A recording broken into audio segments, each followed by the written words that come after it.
मैं हूं आलिया, आप देख रहे हैं ब्रेकिंग बैरियर्स। क्या गोरों ने अपने हाथ खड़े कर दिए हैं? क्या हमने गोरों को दीवार से लगा दिया है? इस्लामोफोबिया ने गोरों को दीवार से लगा दिया है? और क्या यूरोप भी अब तैयार है हमें दीवार से लगाने के लिए? और क्या हम तैयार हैं दीवार से लगने के लिए? बिल्कुल उस कॉर्नर, उस पॉइंट पर पहुंचने के लिए जहां पे आगे कोई जगह ना रहे कि हमने कहाँ जाना है। ये बात मैं इसलिए कर रही हूँ कि एक खबर है कि फ्रांस की एक मस्जिद पर पाबंदी लगा दी गई है। फ्रांस की एक मस्जिद को 6 महीने के लिए बंद कर दिया गया है और इसकी वजह यह है कि वहाँ पर जो इमाम मस्जिद हैं उनके ऊपर ये इल्ज़ाम लगाया जा रहा है, उनके मुतालिक ये कहा जा रहा है कि वो इस तरह का प्रचार वहाँ पर करते थे, ऐसा मैसेज स्प्रेड कर रहे थे जिसकी वजह से वहाँ पर नफ़रत जन्म ले रही थी।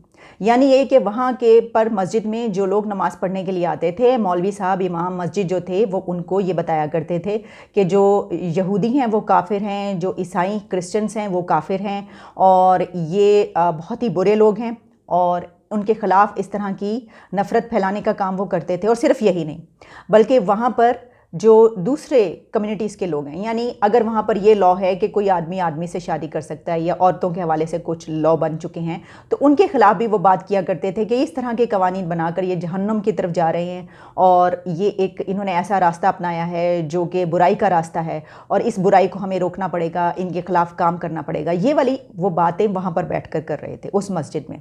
जब वहाँ की अथॉरिटीज़ और हुकूमत तक ये बातें पहुँची कि ये यहाँ पर ये हो रहा है कि यहाँ पर रहने वाले लोग जो हैं, जो क्रिश्चियंस हैं, जो यहूदी हैं, उनके खिलाफ नफ़रत फैलाई जा रही है, तो फिर उस मस्जिद को बंद कर दिया गया 6 महीने के लिए।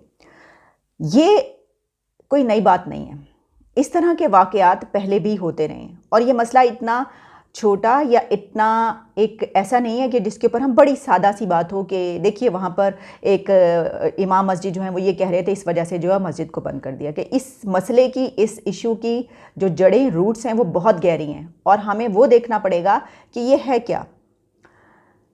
इससे पहले मैंने एक कॉलम लिखा था 2016 में जिसमें मैंने इस मसले पर बड़ी तफसील से रोशनी डाली थी, जिसमें मैंने ये कहा था कि जो अकीदा है, फेथ है और कल्चर जो है, इनका आपस में इस तरीके से कॉन्फ्लिक्ट बन रहा है।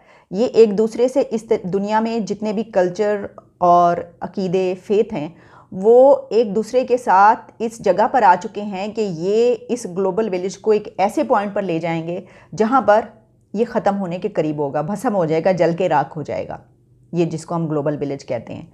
अब हमारी सिचुएशन जो है वो वही है। वहाँ पर जो मैं आपको 2-3 वाक़यात और बता दूँ। कुछ साल पहले फ्रांस और स्विट्ज़रलैंड के ये वाक़यात मैं आपको बता रही हूँ कि 2 लड़के थे जिन्होंने अपनी एक फ़ीमेल टीचर के साथ हाथ मिलाने से इनकार कर दिया था क्योंकि उनकी उस्ताद एक ख़ातून थी और उनके वालिद ने उन लड़कों को ये बताया, अपने बेटों को, कि आपको हाथ नहीं मिलाना अपने उस्ताद से क्योंकि वो ख़ातून है और आपके मज़हब में ये जायज़ नहीं है कि आप एक ख़ातून से हाथ मिलाएं। जब वहाँ पर उनको पता चला अथॉरिटीज़ को स्कूल में, तो उन्होंने उनसे पूछा कि ये क्या बात है और उन्होंने जब ये बताया कि नहीं, हम तो अपनी टीचर से, अपने उस्ताद से हाथ नहीं मिलाएंगे क्योंकि ये मना है और हमारे जो वालिद हैं उन्होंने मना किया है, तो उनके वालिद की शहरियत, सिटीज़नशिप को कैंसिल कर दिया गया था और ये कहा गया था कि ये यहाँ का रूल है, असूल है, अगर आप ऐसा नहीं करेंगे तो फिर आपको यहाँ पर रहने की ज़रूरत नहीं है।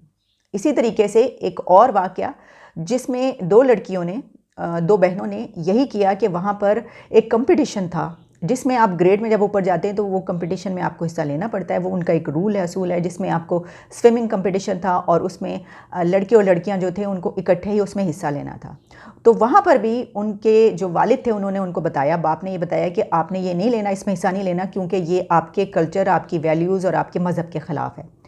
तो इस बिना पर वो जो वालिद साहब थे उनकी शहरियत कैंसिल कर दी थी, वहाँ की हुकूमत ने सिटीज़नशिप कैंसिल कर दी थी कि आप इनके बीच में जो है वो नफ़रत के बीज बो रहे हैं और अगर आप इन असूलों पे पाबंदी नहीं कर सकते तो फिर आप यहाँ पर आए क्यों हैं। क्योंकि इंटीग्रेशन एक बहुत अहम मामला है। आपको वहाँ पे जब रहते हैं तो वहाँ पे मर्ज होना पड़ता है, लेकिन कुछ ऐसी रिवायात हैं जिनके ख़िलाफ़ आप नहीं जा सकते, तो फिर ये होता है। ऐसा ही एक और वाक़या मैं बताऊंगी, फिर हम आगे बढ़ेंगे। वहाँ पर आपको याद होगा चार्ली का बहुत अहम एक वाक़या हुआ, हमला हुआ वहाँ पर, और वहाँ पर जो खाके बनाने वाले थे उनमें से चंद लोगों को मार दिया गया। उस दौरान वहाँ पर एक लड़का, मुसलमान लड़का काम कर रहा था उसी जगह पर, तो उसने वहाँ पर उस हमले के ख़िलाफ़ लोगों की जानें बचाईं। और वहाँ की हुकूमत ने उसको सिटीज़नशिप दे दी, ये कहकर कि देखिए इसका माइंड कितना प्रोग्रेसिव माइंडसेट है कि इसके बावजूद कि ये मुसलमान है लेकिन फिर भी क्योंकि वहाँ पर इंसानी जानों पर हमला हुआ, इंसानों पर हमला हुआ, तो उसने उनको बचाया, ये सोचे बिना कि जो हमला करने वाले मुसलमान हैं, लेकिन उसने कहा कि यहाँ पर इन लोगों की जानें जा रही हैं, मैं इनको बचाऊँ, इस बिना पर उसको सिटीज़नशिप दे दी गई थी। ये चंद वाक़यात मैंने आपको बताए। प्रॉब्लम जो है वो है एटीट्यूड में, वो है तालीम तरबियत में।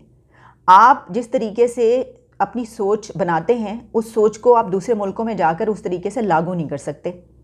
यहाँ पर अमेरिका, यूके, यूरोपियन कंट्रीज़ की एम्बेसीज़ के सामने लंबी लाइनें लगी होती हैं। सुबह से लेकर शाम तक यहाँ के लोग, नौजवान और दीगर लोग यहाँ पे खड़े होते हैं लाइनों में, लाइनें लगाकर अपने पासपोर्ट्स पकड़ के कि प्लीज़ आप हमें वीज़ा दे दीजिए उन कंट्रीज़ का, क्योंकि हम अपने मुल्क में हमारा जीना जो है वो दोभर हो गया है, यहाँ पर रोज़गार नहीं है, मुश्किलात हैं, हम वहाँ पर जाकर अपनी ज़िंदगी को अच्छा बनाना चाहते हैं, हमें आपके कंट्री के जो वैल्यूज़ हैं वो बहुत पसंद है, हमें कवानीन वहाँ के बहुत पसंद हैं, हम आपके मुल्कों से बहुत मोहब्बत करते हैं, हम वहाँ पर जाना चाहते हैं और अपनी ज़िंदगी को बेहतर बनाना चाहते हैं, हम चाहते हैं हमारी जनरेशन्स भी वहाँ पर पैदा हों। ये कहकर पासपोर्ट हाथ में पकड़कर लाइनें लगी होती हैं, लंबी क्यू होती है सुबह से शाम तक इन एम्बेसीज़ के बाहर पाकिस्तान में। लेकिन जब हम वहाँ पर पहुँचते हैं तो हम वहाँ के पार्कों में जाकर बोर्ड लगाते हैं, यहाँ पर कुत्तों का दाखिला मना है। और वो बोर्ड हम इसलिए लगाते हैं क्योंकि हम जानते हैं कि जो गोरे हैं वो अपने कुत्तों को, अपने डॉग्स को अपने से ज़्यादा मोहब्बत करते हैं, अपनी औलाद से ज़्यादा करीब रखते हैं। और जब वो सैर के लिए जाते हैं तो वो वहाँ पर उन जो डॉग्स हैं वो उनको भी लेकर जाते हैं और वो उनको उनके साथ सैर करते हैं। तो क्योंकि मुसलमान जो हैं वो वहाँ पर उन कम्युनिटीज़ में जो रहते हैं उनके नज़दीक ये जानवर पलीद है, हराम है, वो उनको अच्छा नहीं समझते। वो समझते हैं कि ये जो है अगर किसी घर में हो तो वहाँ पर ये जायज़ नहीं, वो जायज़ नहीं, तो आप वो इस वजह से वहाँ पर खुद से बोर्ड लगाते हैं कि यहाँ पे कुत्तों को लेकर ना आए। मुल्क उनका, यानी कंट्री उनका, पार्क उनका, ज़मीन उनकी, कुत्ते उनके, लेकिन बोर्ड हम लगाएंगे कि यहाँ पर आप अपने कुत्तों को लेकर नहीं आ सकते। ये मैं वैसे ही नहीं कह रही, ये वाक़या हो चुका है। ऐसे बोर्ड कई जगहों पर लगे हैं और वहाँ की जो मुस्लिम कम्युनिटी है उसने लगाए हैं, क्योंकि वो नहीं पसंद करते। वो कहते हैं हम भी सैर के लिए जाते हैं तो ये आप लेकर आ जाते हैं, तो हमारे नज़दीक तो ये जानवर हराम है, आप इनको क्यों लेकर आते हैं। यानी अगर हमारे कंट्री में भी जुलूस निकलेंगे उनके ख़िलाफ़, हमारी कंट्री में जुलूस निकलेंगे, आगे लगेंगी, उन्हीं को बुरा भला की दिया जाएगा, एम्बेसडर्स को, वहाँ के पार्लियामेंटेरियंस को गालियाँ दी जाएंगी, उनके खिलाफ कैंपेन चलाई जाएगी, उनकी प्रोडक्ट्स का बाइकआउट किया जाएगा। और वहाँ पर जाकर भी जब हम रहने के लिए जाएंगे और वहाँ की सिटीज़नशिप इख्तियार करेंगे तो तब भी हम उनके खिलाफ बोलेंगे, उन्हीं को हम बुरा भला कहेंगे, उन्हीं के खिलाफ हम नारे लगाएंगे और हम उन्हीं के कवानीन को, लॉ को, और हम उन्हीं के मज़हब को बुरा भला कहेंगे। यहाँ पे भी हम उनके खिलाफ रहेंगे, वहाँ पे भी हम उनके खिलाफ रहेंगे। तो सोचने की बात यह है कि बहुत अरसे से वो ये सब बर्दाश्त कर रहे थे, लेकिन कोई ना कोई पॉइंट तो ऐसा आता है जब दहशतगर्दी इतनी बड़ी है तो अब उन्होंने ये सोचना शुरू कर दिया है कि भाई हमारे अपनी कंट्री में आकर हमें ये सब कुछ कहते हैं और अपने कंट्री में भी ये बैठकर हमारे खिलाफ बोलते हैं और यहाँ पर आकर सारी फैसिलिटीज़ लेते हैं और फिर भी हमें कहते हैं कि पार्कों में अपने कुत्ते ना लाओ, हमें कहते हैं तुम्हारा मज़हब बुरा है, हमें कहते हैं कि जो यहूदी और क्रिश्चियंस हैं वो काफिर हैं। तो ये किस तरफ जाएगा मामला। ये इसीलिए मैंने आपको कहा कि ये इतनी सादा सी बात नहीं, मैंने आपको भी सिर्फ 2-3 ऐसे बताई हैं वाक़यात जो हुए हैं, ऐसे वाक़यात से भरा पड़ा है। अच्छा, इसमें एक और बात भी मैं कहती चलूँ, ये नहीं है कि वहाँ पे ऐसे लोग नहीं हैं कि जो शिद्दत पसंद जिनका जहन हो, वहाँ के गोरे बहुत सारे लोग ऐसे होंगे, हैं इस तरह के लोग मौजूद हैं। एक तबका ऐसा भी होता है कि जो शिद्दत पसंद है और जो समझते हैं कि नहीं मुसलमानों को अपना दुश्मन तस्वर करते हैं, ऐसा भी है, होगा, लेकिन इतनी बड़ी तादाद तो कहीं पर नहीं है। इसकी वजह यह कि दहशतगर्दी वहाँ पर हमारी वजह से पहुँची है। वहाँ पर जो वाक़यात होते हैं ना, आप कह लीजिए तशद्दुद के, वो क्या होता है कि कोई वहाँ पे एक तो ज़हनी सेहत के बड़े जो हैं वो मसाइल हैं, और क्या होता है कि किसी लड़के ने गन उठा के जो है वो बंदूक उठा के वहाँ पर गोलियाँ चला दी और पता ये चला कि उसकी जो ज़हनी हालत है वो ठीक नहीं थी, इस वजह से उसने ये किया। अच्छा, और वो भी वो किसी अपने नहीं बल्कि अपने ही किसी स्कूल में, कॉलेज में इस तरह के वहाँ पे वाक़यात हुए।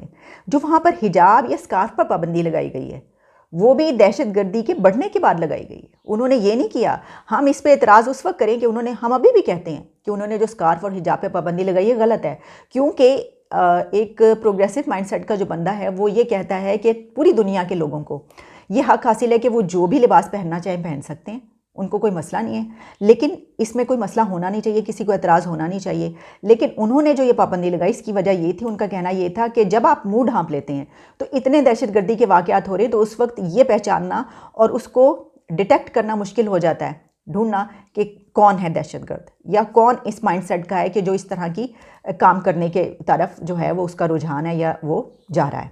इस वजह से उन्होंने ये पाबंदी लगाई। फिर भी हम इसको कंडेम करते हैं, लेकिन प्रॉब्लम ये है कि हमारी हुकूमत, हमारे पीएम, सब लोग इस्लामोफोबिया की बात करते हैं और कहते हैं कि देखिए ये जो है ये एक बहुत बड़ा मसला बन चुका है, लेकिन हम ये नहीं देखते कि हमारे लोग वहाँ पर जाकर किस किस्म के मसाइल पैदा करते हैं। सऊदी अरेबिया में वहाँ पर ऐसे ग्रोहों, तबलीगी जमात से लेकर तमाम ऐसी जमातों पर पाबंदी लग गई। उन्होंने कहा कि ये बहुत हो गया भाई, बहुत हो गया, ख़त्म, अब ऐसा कुछ नहीं होगा। मैं आपको ये भी बताती चलूँ कि न्यू ईयर के मौके पर सऊदी अरेबिया में दुनिया का सबसे बड़ा कॉन्सर्ट होने जा रहा है, वो करवा रहे हैं, और वो आप देखिएगा उसमें कितनी बड़ी तादाद वहाँ पे लोगों की आती है। तो उन्होंने तो अपना वो बदल लिया।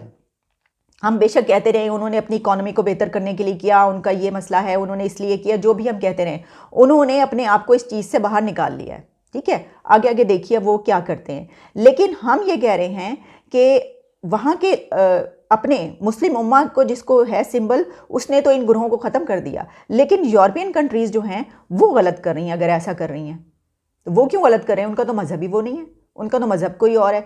और आप देख लीजिए, कोई आप डेकेड से, बहुत अरसे से बड़ी तादाद ऐसे कंट्रीज़ की जहाँ पर हालात मुश्किल होते हैं, जो कि एक डेवलपिंग कंट्रीज़ हैं, तरक्की याफ्ता नहीं है, तरक्की पजीर कंट्रीज़ हैं, और वहाँ पर जाकर लोग यहाँ से रोज़गार के लिए जाते हैं, फिर अपनी लाइफ सेटल कर लेते हैं। वहाँ पर सब कुछ होता है, वहाँ पर कभी पाबंदियाँ ऐसी नहीं लगी थी, कभी मस्जिदों पर भी पाबंदियाँ नहीं लगी थी, खुलेआम वहाँ पर बहुत अच्छे तरीके से रिसीव करते थे, वेलकम करते थे और अपने मुल्कों में बसने देते थे। ये वाक़यात अब शुरू हुए, तो क्यों हुए?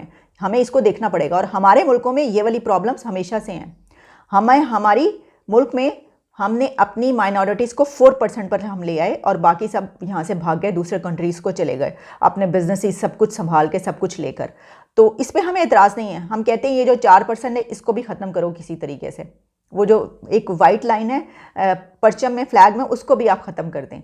और हम उन मुल्कों में जाके कहते हैं नहीं, पार्क में तुम्हारे कुत्तों का आना मना है, क्योंकि यहाँ पे हम अब शहरी हैं, यहाँ के, हम यहाँ के सिटीजन हैं। ज़रा अपने गिरेबानों में झांकने की हमें ज़रूरत है।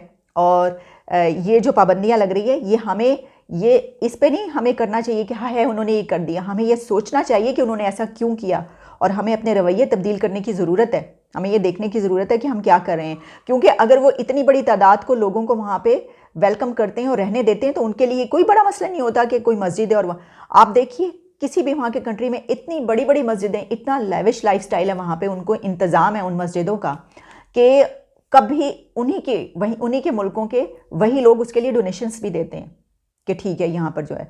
और आप सोचिए कि यहाँ चंद मुल्कों, जो इस्लामिक कंट्रीज़ हैं, वहाँ पर लाउड स्पीकर पर पाबंदी लगी कि भाई अगर कोई बीमार है, कोई पढ़ रहा है, तो उसको प्रॉब्लम पेश आती है। लेकिन वहाँ पर इतनी बड़ी तादाद में वो मस्जिदें बनने भी देते हैं। वहाँ पे सारे आप अपना प्रीच कर रहे होते हैं, आप अपने जितने भी होते हैं वो सब रिचुअल्स अदा कर रहे होते हैं। कभी वहाँ पर किसी ने कोई तंग नहीं किया, किसी को नहीं ऐसी प्रॉब्लम हुई। ये अब होना शुरू हुआ है, और इसकी वजह अगर इस्लामोफोबिया है, तो ये हमें देखने की ज़रूरत है कि क्या वाकई कहीं हमने उनको दीवार से तो नहीं लगा दिया, हम उनको उस पॉइंट पर तो नहीं लिया है जहाँ पर वो ये कह रहे हैं कि अच्छा अब तुम लोग हमें इस पॉइंट पर लाए हो, अब हम तुम्हें बताएंगे और हम भी तुम्हें दीवार से लगाएंगे। तो हम क्या दीवार से लगने के लिए तैयार हैं? क्योंकि उनके लोग यहाँ पर आकर रोज़गार हासिल नहीं करते हमारे मुल्कों में, यहाँ पर रहने के लिए वो भीख नहीं मांगते, वो पासपोर्ट लेके नहीं खड़े होते लाइनों में हमारे मुल्क में आने के लिए। हम वहाँ पर जाते हैं, हमें ज़रूरत है। तो अगर हम यही रवैया हमने रखा, तो ऐसा ना हो कि जो बेचारे बड़े अच्छे तरीके से वहाँ पर सेटल्ड हैं, उनकी भी ज़िंदगी अजाब में आ जाए और उनको भी जो है फिर कहा जाए कि चलें आप भी वापस जाएं। तो भाई हम तो जो वो नौकरियों का वादा किया था, 3 साल गुजर गए, वो हम पूरा नहीं कर पा रहे। यहाँ पे इकोनॉमी के जो मसाइल हैं, तो अगर वो लोग भी यहाँ पे वापस आ गए, तो आप सोचिए कि कितना बड़ा बर्डन हमें जो है हमारे मुल्क पे पड़ेगा। तो बस यही मैं कहना चाहती थी। दोबारा आपसे मुलाकात होगी, इजाज़त दीजिए, take care and good bye.